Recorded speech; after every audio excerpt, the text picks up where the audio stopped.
চলো আজকে আর একটা নতুন দিনের গল্প তোমাদের সাথে করি। আজকে সকাল সকাল ব্রেকফাস্টটা কালকের বানানো পরোটা আর একটু পাঁচমিশালি সবজি ছিল, তো ওটা দিয়েই করলাম।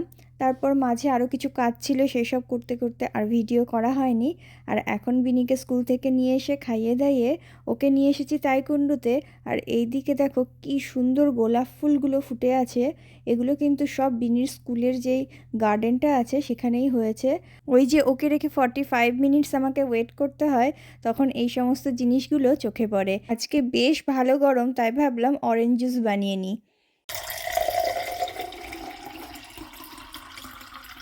আর এই জুসটা ওপর থেকে ঢালার জন্য একটু বাবলস হয়েছে, তাই দেখে বিনির বেশ পছন্দ হয়েছে। ও নিজে থেকেই এসে বলছে অরেঞ্জ জুস খাবো। একই জুস প্রতিদিন দিয়ে খেতে চায় না, আজকে বাবল দেখে ওর বেশ খাওয়ার ইচ্ছা হয়েছে।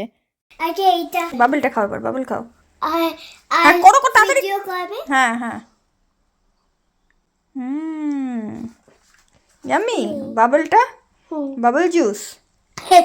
বাবা হ্যাঁ দেখতে পাচ্ছ, বাবল জুস পেয়ে তার কিন্তু আজকে ভীষণ মজা হয়েছে।